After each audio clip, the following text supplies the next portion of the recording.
Olá, que prazer estar com vocês nesse encontro, no momento que a gente vai estudar a Palavra de Deus. E de início eu tenho uma pergunta para você e gostaria que você refletisse sobre ela. Onde você costuma achar apoio para os momentos difíceis de sua vida? Quem é que te apoia? São pessoas da família?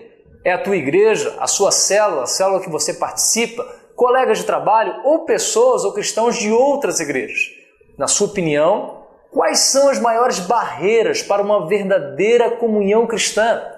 Será a agenda cheia, no mundo em que as pessoas estão correndo cada vez mais? Será a falta de interesse no outro, falta de amor? Ou será que as pessoas não acham isso importante? Bom, iremos hoje estudar sobre comunhão autêntica, ou seja, sobre a verdadeira comunhão. E quando falamos de comunhão, já temos algo em mente. Comunhão significa estarmos juntos, termos um único propósito, estarmos em harmonia, ou então ter alguma coisa juntos. Sendo assim, ao trabalharmos o tema comunhão autêntica, eu quero percorrer com os irmãos em 4 princípios que são importantes para entendermos sobre esse tema. E o primeiro deles, a base de nossa comunhão e comunidade na igreja, é a obra redentora de Cristo. Portanto, gostaria que você abrisse sua Bíblia em 2 Coríntios, capítulo 5, 16 e 21, que diz assim, eu vou ler do versículo 17. Portanto, se alguém está em Cristo, é uma nova criação. As coisas antigas já passaram, eis que surgiram coisas novas. Outra versão diz, eis que tudo se fez novo. Tudo isso provém de Deus, que nos reconciliou consigo mesmo por meio de Cristo e nos deu o ministério da reconciliação. Ou seja, que Deus em Cristo estava reconciliando consigo o mundo e não levando em conta os pecados dos homens e nos confiou a mensagem da reconciliação. Portanto, somos embaixadores de Cristo, como se Deus estivesse fazendo o seu apelo por nosso intermédio.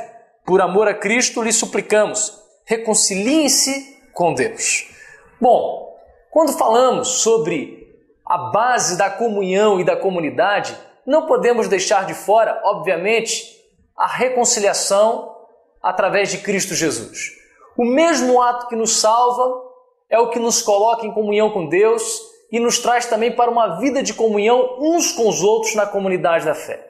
A cruz de Cristo abre para nós a possibilidade de vivermos em uma comunidade de redimidos e reconciliados. Uma vez que todas as coisas se fizeram novas, como o texto diz, também desenvolvemos uma maneira de olhar as pessoas ao nosso redor. Passamos a vê-las como pecadoras, pelas quais Cristo morreu. Não as vemos mais apenas como amigas ou inimigas. Também não como clientes ou colegas de trabalho. Antes as vemos com os olhos de Cristo, como ovelhas que precisam de um pastor. Pessoas exaustas, cansadas, que precisam de refrigério. Quando somos constrangidos pelo amor de Cristo, temos o desejo de compartilhar esse amor com outros. Segundo princípio, o Evangelho reconciliador através de Cristo nos leva à comunhão onde barreiras humanas naturais são quebradas. E para falar sobre esse princípio eu vou ler Efésios capítulo 2, versículo 11 em diante. Mas, a partir do 13 diz, mas agora em Cristo, vocês que antes estavam longe, foram aproximados mediante o sangue de Cristo, pois Ele é a nossa paz, o qual de ambos fez um, e destruiu a barreira, o muro de inimizade, anulando em seu corpo a lei dos mandamentos expressa em ordenanças. O objetivo dele era criar em si mesmo dos dois um novo homem, fazendo a paz, e reconciliar com Deus os dois em um só corpo, por meio da cruz, pelo qual ele destruiu a inimizade. Ele veio e anunciou paz a vocês que estavam longe, e paz aos que estavam perto, pois por meio dele, tanto nós como vocês temos acesso ao Pai por um só Espírito. A tendência maior, quando nos relacionamos com as pessoas, é estarmos perto de pessoas parecidas conosco, com grupos que têm a ver conosco, grupos de afinidade. Ficamos mais confortáveis com pessoas da mesma nação, cultura ou meio social. Relaxamos quando estamos entre os que compartilham do nosso sistema de valores e crenças. Mas na comunhão dos redimidos, esta zona de conforto é desafiada. No ambiente de Paulo, não havia dificuldade maior do que unir esses dois grupos, gentios e judeus. Só que nesse texto ele nos diz que essa barreira deveria ser vencida. Essa barreira, essa inimizade, é quando ele diz que pelo sangue de Cristo ele uniu tanto judeus quanto gentios. Então, sabemos que pelo texto bíblico, a partir do verso 19, que Deus está construindo um novo edifício. E nesse edifício não há separação de culturas, mas ele envolve todas as pessoas. Ele rompe todas as barreiras. Você acredita de coração que parte da obra da redenção de Deus é quebrar as barreiras que alienam e separam nações, culturas, linguagens, diferenças sociais e econômicas? Homens e mulheres, jovens e velhos? Você crê nisso? Como é que a diversidade na sua igreja pode ser algo positivo? Como nós podemos vencer isso como igreja? E a pergunta é, você contribui para que essa separação ocorra cada vez mais ou você contribui para que essas barreiras caiam por terra? Terceiro princípio, no centro da comunhão dos que creem está a adoração ao Deus triuno e o partir do pão. E para defender esse princípio, eu leio para os irmãos Atos, capítulo 2. Eles se dedicavam, os novos convertidos, ao ensino dos apóstolos e à comunhão, ao partir do pão e às orações. Todos estavam cheios de temor, e muitas maravilhas e sinais eram feitos pelos apóstolos. Os que criam mantinham-se unidos e tinham tudo em comum. Vendendo suas propriedades e bens, distribuíam a cada um conforme a sua necessidade. Todos os dias continuavam a reunir-se no pátio do templo, partiam pão em suas casas e juntos participavam das refeições, com alegria e sinceridade de coração, louvando a Deus e tendo a simpatia de todo o povo. E o Senhor lhes acrescentava diariamente os que iam sendo salvos. Adoração é uma das prioridades no reino de Deus, em que podemos louvar, agradecer e glorificar a Deus pelo que Ele fez e faz por nós. Mas a adoração também é um combustível, sim, para a comunhão do povo de Deus, edificando e renovando a fé dos irmãos. Perceba o verso 46. Todos os dias continuavam a reunir-se no pátio do templo. Reuniam no templo para adorar, para louvar a Deus. Partiam o pão em suas casas e juntos participavam das refeições com alegria e sinceridade de coração.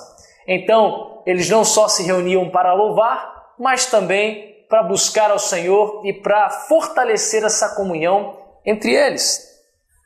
Assim, posso te perguntar, qual é o valor de nos reunirmos? Hebreus 10, 24, 25 nos responde, quando diz que quando deixamos de nos reunir, nós nos enfraquecemos.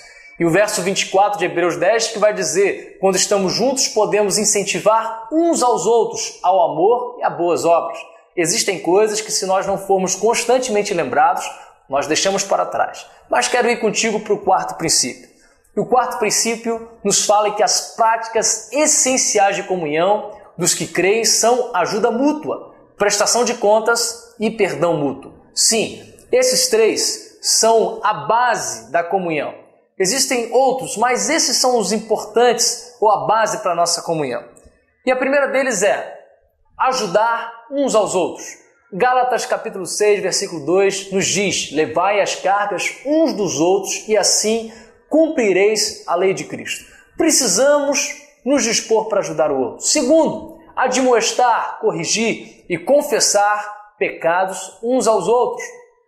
É quando a palavra de Deus em Romanos 15, versículo 14, nos diz, meus irmãos, eu mesmo estou convencido de que vocês estão cheios de bondade e plenamente instruídos, sendo capazes de aconselhar-se uns aos outros. Você agora em Cristo tem essa oportunidade de ajudar o seu irmão a crescer, admoestando e corrigindo. Mas a confissão de pecados é importante, quando o próprio Tiago vai nos ensinar. Portanto, confesse os seus pecados uns aos outros e ore uns pelos outros para serem curados. Terceiro, perdoar uns aos outros. Cristo já nos ensinou que deveríamos perdoar quantas vezes forem necessárias. E 2 Coríntios 13, 11 nos diz, sem mais irmãos, despeço-me de vocês, procurem aperfeiçoar-se, exortem-se mutuamente, tenham um só pensamento, vivam em paz. E o Deus do amor e paz estará com vocês. Para que se viva em paz, é necessário perdoar, é necessário conceder o perdão, e assim estaremos vivendo em paz. É impossível viver uma saudável comunidade onde Cristo é adorado se não praticarmos estes mandamentos. E à medida que o fazemos, o amor de Deus é derramado mais e mais, e o nome de Jesus é glorificado em nós. Uma pergunta final para você. Como que seria o seu grupo, como que seria a sua família se essa comunhão verdadeira de Cristo habitasse mais ricamente em você? Deus abençoe e tenha uma boa discussão.